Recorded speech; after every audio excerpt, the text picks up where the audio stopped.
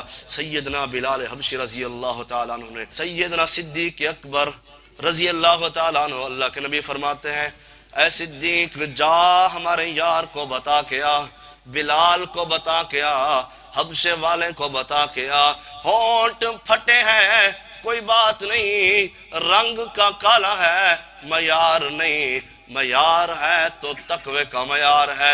اے بلال کولے پر لیٹ کر احد احد کے نعرے کمزور ہولی آواز میں لگایا کر، اونچی آواز میں نہ لگایا کر، کیونکہ جب ظالم تجھے دکھ دیتے ہیں، دکھ تجھے نہیں جناب محمد الرسول اللہ صلی اللہ علیہ وسلم کو دیتے ہیں۔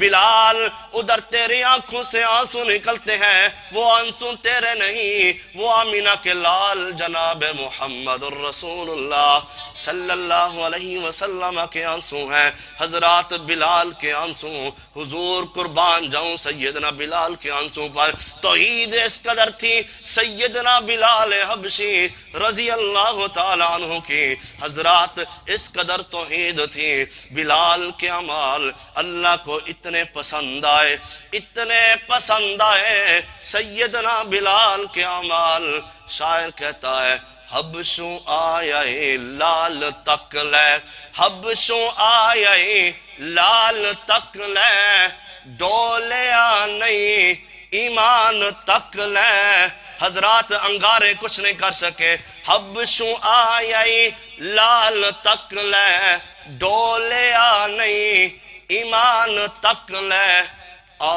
کعبے اتے اذان تک لے کعبے اتے اذان تک لے آقا پوچھ دے جنت دے اندر آقا پوچھ دے جنت دے اندر ٹر دائے کوئی ہور پیا چل دائے او زمین اتے چل دائے او زمین اتے جنتا دے وچ شور پیا سیدنا بلال حبشی رضی اللہ تعالیٰ عنہ حضرات توحید اس قدر سیدنا بلال چلتے زمین پر ہے آواز جنت کے اندر سنائی دیتی ہے کل ان صلاتی و نسکی و محیایا و مماتی للہ رب العالمین جینے کا مقصد اللہ کی توحید نماز پڑھی اللہ کی توحید قربانی کی تو اللہ کی توحید دنیا کے اندر زندگی گزاری تو توحید پر موت آئے تب بھی توحید پر پھر اللہ فرما دے وَأَنَا أَوَّلُ الْمُسْلِمِينَ اے بندہ پہلا ہی مسلمان ہے جو ہماری توحید پر سب کچھ قربان کر کے آ گیا اللہ کی توحید کے لیے تن من دھن قربان کر دیں گے حضرات ہم مومن ہیں ہم اللہ سے ایک ہی وعدہ کرتے ہیں اللہ زندگی رہے تو توحید پر موت آئے توحید پر آخر دعوانا الحمدللہ رب العالمین